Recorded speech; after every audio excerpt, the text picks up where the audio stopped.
Hello दोस्तों, मैं नरेश आपका अपने एजुकेशन एग्जाम पास चैनल में स्वागत करता हूं। आज हम गणित कक्षा 10वीं के सभी सूत्रों का फास्ट रिवीजन करेंगे और जो गणित के लिए बहुत ही ज़्यादा उपयोगी रहेंगे। तो पहला सूत्र है हमारा एक द्विघाती बहुपद 2x² plus B X plus C, जहाँ ए बी सी वास्तविक संख्याएं हैं और ए बराबर नहीं है, जीरो के रूप का होता है। दूसरा है यदि द्विघाती बहुपद के शून्यंक अल्फा और बीटा हों तो लिख सकते हैं कि अल्फा प्लस बीटा बराबर माइनस बी बटे ए होता है और अल्फा इंटू बीटा बराबर सी बटे ए होता है। इसी प्रकार से अगला है हमारा यदि alpha comma beta comma gamma त्रिघाती बहुपद है तो ए एक्स क्यूब प्लस में B X square plus C X plus D के शून्यंक हों तो A alpha plus beta plus gamma बराबर लिख सकते हैं हम माइनस बी बटे ए लिखा है, सॉरी एक मिनट। इसी प्रकार से यदि alpha comma gamma comma beta comma gamma त्रिघाती बहुपद हो तो A X cube plus B X square plus C X plus D के शून्य हों तो alpha plus beta plus gamma बराबर होगा माइनस बी बटे ए, कॉमा यदि A alpha into beta plus gamma beta into gamma plus gamma into alpha बराबर C बटे ए होगा। और यदि इनका गुणनफल होगा तो alpha into beta into gamma बराबर माइनस डी बटे ए होगा। इसी प्रकार से आगे चलते हैं हम। अगला है हमारा दो चरों वाला रेखीय समीकरण। दिए गए समीकरण निकाय में a1 x plus b1 y plus c1 बराबर 0 होगा, समीकरण नंबर फर्स्ट होगा। इसी प्रकार से दूसरा है तुम्हारा a2 x plus b2 y plus c2 बराबर 0 के लिए तीन प्रकार की स्थितियां होती हैं: अनुपातों की तुलना, ग्राफीय निरूपण, अगला बीजगणितीय निरूपण, अगला संगत अथवा असंगत। तो पहली स्थिति है ए वन अपॉन में ए2 बराबर नहीं है b1 अपॉन b2। इसे हम दूसरा नाम से जानते हैं प्रतिच्छेदी रेखा या आद्वितीय हल के रूप में। बीजगणितीय निरूपण है केवल एक हल होगा या इसे आद्वितीय हल भी कहते हैं और यह संगत होती हैं। अगला है a1 अपॉन a2 बराबर में b1 अपॉन b2 बराबर में c1 अपॉन c2। यह रेखा कैसे होती हैं? संपाती होती हैं, अपरिमित रूप से अनेक हल होते हैं और संगत एवं आश्रित होती हैं। इसी प्रकार से अगली स्थिति है अपनी a1 अपॉन में a2 बराबर b1 अपॉन b2 बराबर नहीं है c1 अपॉन c2। तो इसे हम कहते हैं समांतर रेखा है, इसका कोई भी हल नहीं होता है और असंगत कहलाती हैं। इसी प्रकार से हम आगे चलते हैं। अध्याय 4 में जितने भी सूत्र बनते हैं वो इसी प्रकार से हैं। तो द्विघाती समीकरण A X square plus B X plus C बराबर 0 के मूल एक्स बराबर minus B plus minus under root B square minus 4ac बटे में 2a होते हैं, जहाँ बी स्क्वायर माइनस 4ac यह निश्चित करता है कि समीकरण के मूल वास्तविक हैं या नहीं है। अगला है हमारा B X square minus 4ac को समीकरण का विविक्तर कहते हैं तथा इसे हम डी से निरूपित करते हैं अर्थात डी बराबर लिख सकते हैं हम बी स्क्वायर माइनस 4ac। इसी प्रकार से अगली स्थिति है यहाँ पे यदि डी बराबर बी स्क्वायर माइनस 4ac बड़ा है 0 से तो हमें द्विघातीय समीकरण A X square plus B X plus C बराबर 0 के मूल सूत्र होगा अपना एक्स बराबर माइनस बी प्लस माइनस में under root B square minus 4ac बटे में 2a से, या फिर एक्स बराबर minus B plus under root B square minus 4ac बटे में 2a, या लिख सकते हैं अपन एक्स बराबर minus B minus under root B square minus 4ac बटे में 2a। यहाँ से दो प्रकार के मूल निकलते हैं, एक तो जे निकलता है और एक जे निकलता है।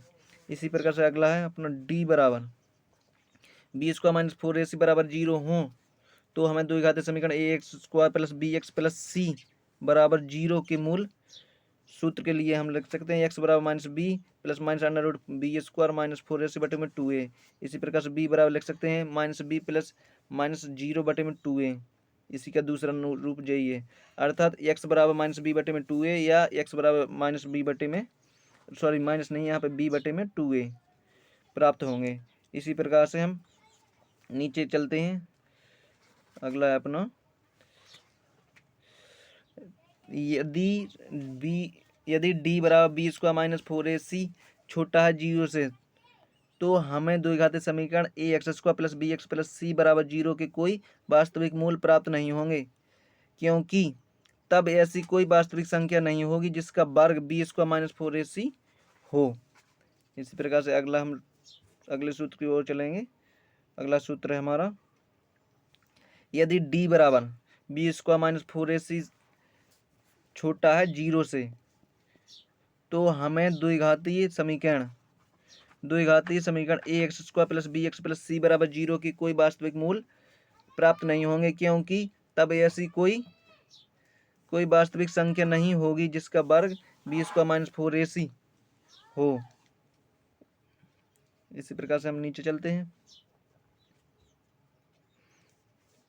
4 अध्याय में 3 सूत्र और बनते हैं जो इस प्रकार से हैं, अर्थात द्विघाती समीकरण A X square plus B X plus C बराबर 0 के नंबर 1 दो भिन्न वास्तविक मूल होंगे या होते हैं यदि d बराबर बी स्क्वायर माइनस 4ac छोटा है 0 से। अगला दूसरा है हमारा, दो बराबर वास्तविक मूल होंगे यदि d बराबर बी स्क्वायर माइनस 4ac बराबर 0 हो। और तीसरी स्थिति अपनी, कोई भी वास्तविक मूल नहीं होंगे यदि d बराबर बी स्क्वायर माइनस 4ac से क्या छोटा हो, 0 बड़ा हो, यह स्थिति हो। इसी प्रकार से आगे चलते हैं हम सूत्र। अगला है हमारा अध्याय 5 जो समांतर श्रेणी बनती है यहाँ से सूत्र। तो पहला सूत्र है हमारा, यदि एक AP का व्यापक रूप a plus D a plus 2d a plus 3d इसी प्रकार से डॉट डॉट आगे चलती रहती है। इसका प्रथम पद a कहलाता है, सायवंतर d कहलाता है, सायवंतर d कहलाती है। यदि हम लिख सकते हैं प्रथम पद a और सायवंतर d वाली AP का n पद या व्यापक पद an निम्नलिखित द्वारा प्राप्त कहते हैं। ई एन बराबर कहलाता है ए प्लस में कोष्टक n माइनस 1 कोष्टक बंद और डी का मतलब होता है इसमें कि गुणा के रूप में डी है। अगला गुणा के रूप में जी क्या है, डी है। अगला है किसी एपी के प्रथम n पदों का योग, एस सूत्र एस से दर्शाते हैं। एस बराबर होता है n अपॉन में 2 बड़ा कोष्टक 2a प्लस में छोटा कोष्टक n माइनस 1 छोटा कोष्टक बंद डी और बड़ा कोष्टक बंद से प्राप्त कहते हैं। हम क्या कहते हैं, पदों का योग बराबर। यदि एक अपरिमित एपी अंतिम पद मान लीजिए n व पद l है, तो इस एपी के सभी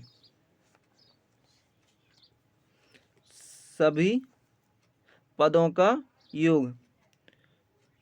योग होगा s बराबर।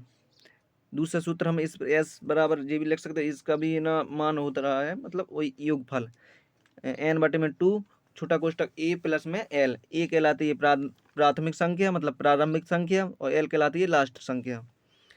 तो इसी प्रकार से हम अगला चलते हैं। 7 अध्याय में देखो निर्देशांक ज्यामिति है। तो इसमें कहा पहला सूत्र अपना p कोष्टक x1 y1 कोष्टक बंद और q x2 y2 के बीच की दूरी बराबर सूत्र बहुत ही ज़्यादा इम्पोर्टेंट है, under root x square minus में अंडर रूट कोष्टक x2 माइनस में x1 का whole square plus y2 minus y1 का होल स्क्वायर, ये दूरी सूत्र है। इसी प्रकार से हम आगे चलते हैं, और भी दिए गए हैं यहाँ पे। पहला पढ़ लिया हमने। दूसरा है, यदि बिंदु p कोष्टक में x, y की मूल बिंदु से दूरी ज्ञात करने के लिए सूत्र ये है under root x square plus में वाई स्क्वायर का अंडर रूट हो गया, ठीक है।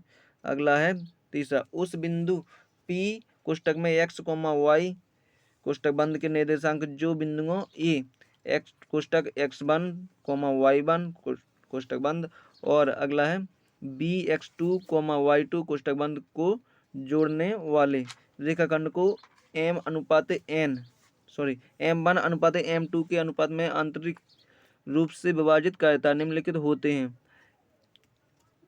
जे यहाँ पे x का मान निकलता है यहाँ से, तो यहाँ से y का मान निकलता है, जैसे कि M1, x2 प्लस में M2, x1 या इंटू x1 अपॉन में हो जाए M1 प्लस M2। इसी प्रकार से M1y2 प्लस में M2y1 बटे में M1 प्लस M2।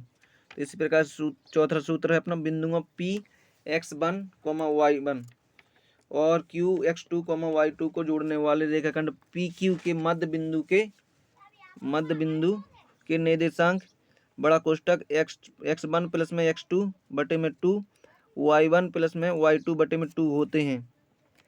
अगला अध्याय आ गया हमारा 8वां अध्याय, त्रिकोणमिति का परिचय। किसी समकोण त्रिभुज के ABC में कोण B क्या होता है? समकोण होता है। जैसे कि ना चित्र में देखते हुए देखो, चित्र देखो इसका जी है, यहाँ पे क्या है, ये क्या एक समकोण त्रिभुज है। जे बी कैसा कोण बना रहा है? समकोण त्रिभुज। यहाँ पे भी समकोण त्रिभुज, और इसी के समकोण त्रिभुज के सामने वाली भुजा क्या कहलाती है? ऊपर वाली लंब कहलाती है मतलब, और जो नीचे आधार लेटी हुई भुजा को क्या कहते हैं? आधार कहते हैं। तो इसी प्रकार से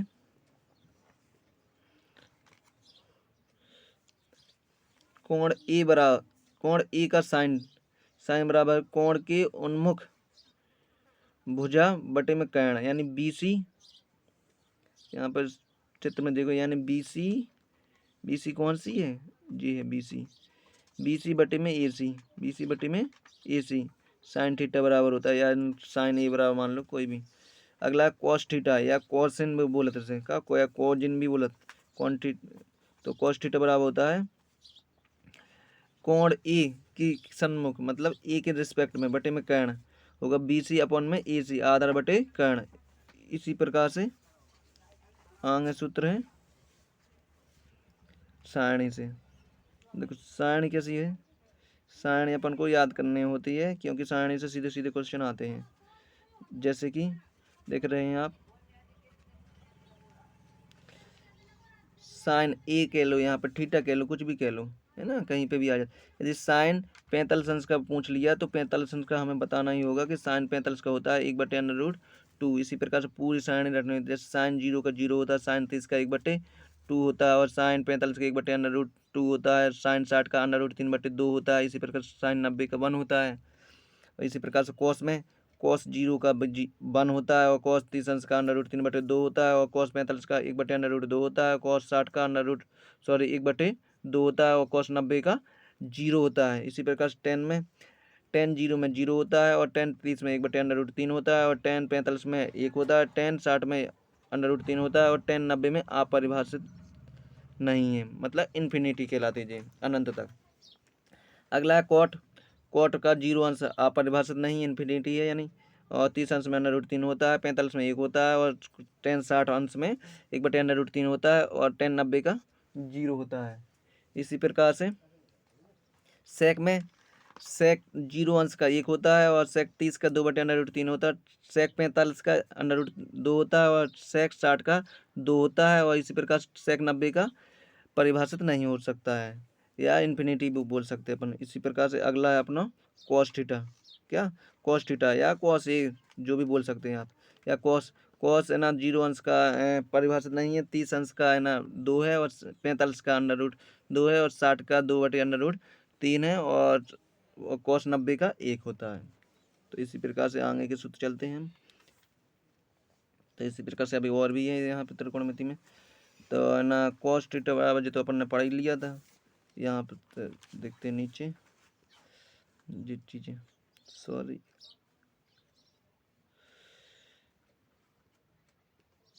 ये चीज़ें देखते हैं यहाँ पे।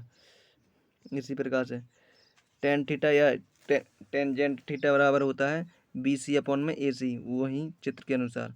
BC ना आधार बटे कर्ण, यानी टेन थीटा बराबर टेन थीटा ए के रिस्पेक्ट में होता है आधार बटे कर्ण। वैसे तो होता है इसका लंब बटे आधार, तो वहाँ पे हो जाएगा आधार बटे कर्ण। इसी प्रकार साइन थीटा बटे में हो जाएगा कॉस थीटा। अगला है कॉस, मतलब ए के रिस्पेक्ट में कोसेक थीटा का कॉस या कोसेक थीटा, इसका भी वही होता है कर्ण बटे लंब। इसी प्रकार से कॉस ए के रिस्पेक्ट में देख रहे हैं हम सेक थीटा 1 बटे कॉस, यानी कर्ण बटे आधार या ए सी बटे में बी सी लिख सकते हैं। इसी प्रकार से ए के रिस्पेक्ट में कॉट थीटा बराबर लिख सकते हैं अपन कॉस ए अपॉन में साइन ए। इसे हम लिख सकते हैं 1/sin ए व 1/tan A, A B upon में बी सी चित्र के अनुसार। अगला है हमारा त्रिकोणमिति की सैब समीकरण भी होती हैं 3 ठियाँ यहाँ पे। पहली सैब समीकरण है आपकी साइन स्क्वायर ए प्लस में कोस स्क्वायर ए बराबर 1 होता है। दूसरी सैब समीकरण है 1 प्लस में tan स्क्वायर ए बराबर में सेक स्क्वायर ए होता है। अगली तीसरी है 1 प्लस में कॉट स्क्वायर ए बराबर में कोसेक स्क्वायर ए होता है। इसी प्रकार से सैब समीकरणों के आधार पर त्रिकोणमिति संबंध साइन स्क्वायर ए बराबर में 1 माइनस में कॉस स्क्वायर ए होगा, क्योंकि इसे पक्षांतर कर लिया उसने किसी को यहाँ को कॉस स्क्वायर ए को इस टाइप लेता है वे वन साइड, तो हो जाए 1 माइनस कॉस स्क्वायर ए। इसी प्रकार से कॉस स्क्वायर ए बराबर हो जाए 1 माइनस में साइन स्क्वायर ए पक्षांतर करके। इसी प्रकार से सभी पक्षांतरी में है सेक स्क्वायर ए माइनस 1 बराबर हो जाए tan स्क्वायर ए, और अगला है सेक स्क्वायर ए माइनस tan स्क्वायर ए बराबर 1 हो जाए, और कॉसेक स्क्वायर ए माइनस 1 बराबर कॉट स्क्वायर ए हो जाए, कॉसेक स्क्वायर ए माइनस कॉट स्क्वायर ए बराबर 1 हो जाए।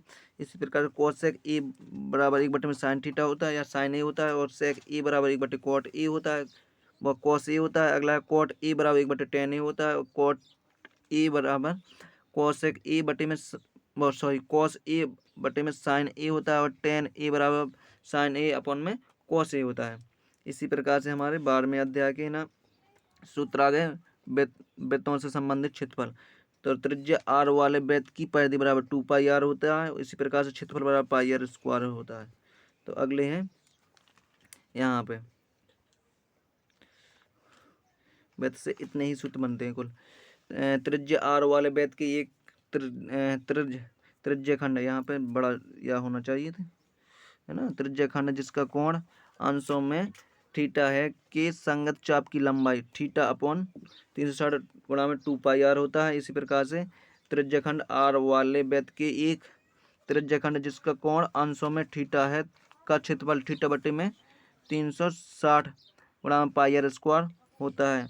अगला है एक वृत्त खंड का क्षेत्रफल संगत त्रिज्याखंड का क्षेत्रफल माइनस में संगत त्रिभुज का क्षेत्रफल होता है।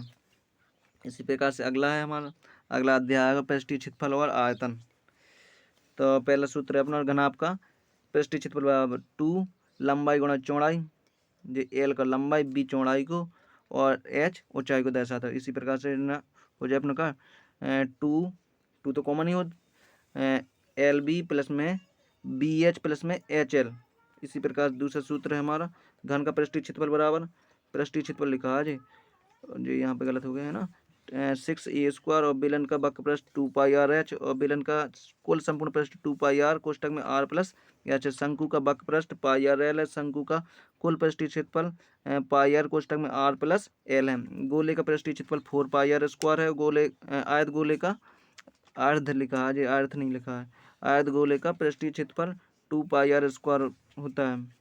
क्या है ना टाइपिंग में कुछ गलती हो जाती है इसलिए आयत की जगह आयत हो गया।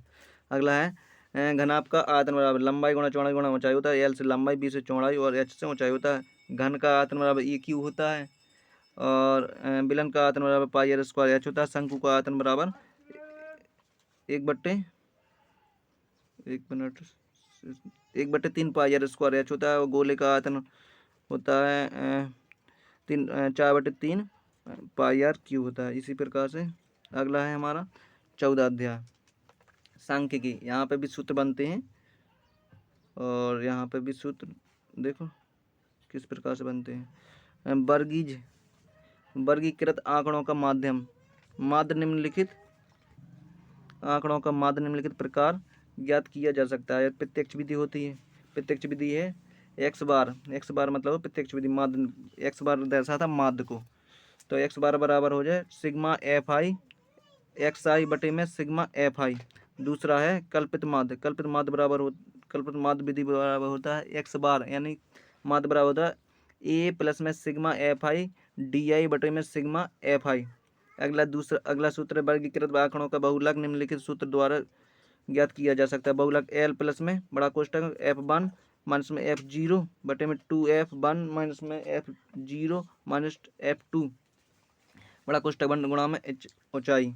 अगला है वर्गीकृत आंकड़ों का माध्यक निम्नलिखित सूत्र द्वारा ज्ञात किया जाता है। माध्यक बराबर होता है एल प्लस में बड़ा कोष्टक एन अपन में 2 माइनस सी एफ बटे में एफ बड़ा कोष्टक बंद गुणा में एच। इसी प्रकार से अगला है 15 अध्याय प्रायिकता। प्रायिकता बराबर होता है पीई यानी अनुकूल परिणामों की संख्या बटे में कुल परिणामों की संख्या। दूसरा सूत्र है हमारा पीई बराबर में पीई प्लस में पी के ऊपर बार पी और ई कोष्टक के ऊपर बार बराबर 1 होती है। तो इसी प्रकार से अगला है, बस वीडियो ख़त्म हो गया। प्लीज़ वीडियो को लाइक करना एंड शेयर करना और सब्सक्राइब भी करना। Thanks for watching video.